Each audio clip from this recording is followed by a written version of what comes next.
তোমাদের দাদা ভাইয়ের লেগ পিসটা দেখে কেউ কিছু মনে করো না। ও, ওটা দাদা ভাইয়ের লেগ পিস? আমি তো ভাবলাম কুত্তার লেগ পিস। যে আমি তোমাকে দেবো, বলে না তুমি বাচ্চাদেরকে দিও। আচ্ছা, বাচ্চারা তো প্রত্যেক দিনই খায়, আর তোমরা তো সবাই জানো যে আমাদের বাড়িতে মাংস হতেই থাকে। বকর বকর কম করে ওকে আগে খাইতে দে। হাগুরের মতো তখন তো লেগ পিসের দিকে তাকিয়ে শুকনো শুকনো ভাত খেয়ে যাচ্ছে। আজকে ওর পছন্দ মতন আমি লেগ পিসটা রেখেছি বড়। আর হ্যাঁ, ভালো কথা বৌদি, তুমি এখানে কি করছো? তোমার সেই মজনু দীপঙ্কর কোথায় গেল? প্রত্যেকটা মেয়েদেরকে বলছি, নুন খেয়ে থাকো, ফ্যান খেয়ে থাকো, গাছতলায় থাকো, কিন্তু কোনো পরপুরুষের সঙ্গে রিলেশন রেখো। ওরে বাবা, কে জ্ঞান দিচ্ছে শোনো।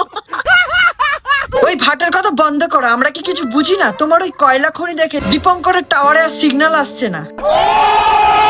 যে 1 সেকেন্ডের দায়িত্ব তোমার হাজারো পুরুষ নিতে পারবে, কিন্তু সারা জীবনের দায়িত্ব তোমার স্বামী ছাড়া কেউ নেবে না। এই কথাটা কিন্তু ঠিক বলেছে কাকিমা, কিন্তু আমাদের এক্সপিরিয়েন্সড। 12 ঘাটে জল খেয়ে এসছে বলে কথা, আমাদের তো এই কথাটা মানতেই হয় ভাই। ওহো,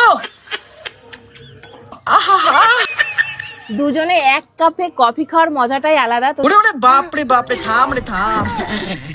যতই বলো বৌদির ট্যালেন্ট আছে বস। 12 ঘাটে জল খেয়ে আসার পরও দাদা অ্যাকসেপ্ট করে নিল কি করে ভাবছি ভাই। আমি শুধু ভাবি এদের বাচ্চাটার কথা। একটা বাচ্চার মা বাবা যদি এরকম টাইপের হয় না, সেই বাচ্চার লাইফে যে কতটা এফেক্ট পড়ে সেটা মানে আমরা বুঝবো না, যার সাথে ঘটে সেই বোঝে। আর বাবা মা এরকম হলে বাচ্চা কাছে যে কি শিখবে ভগবান জানে।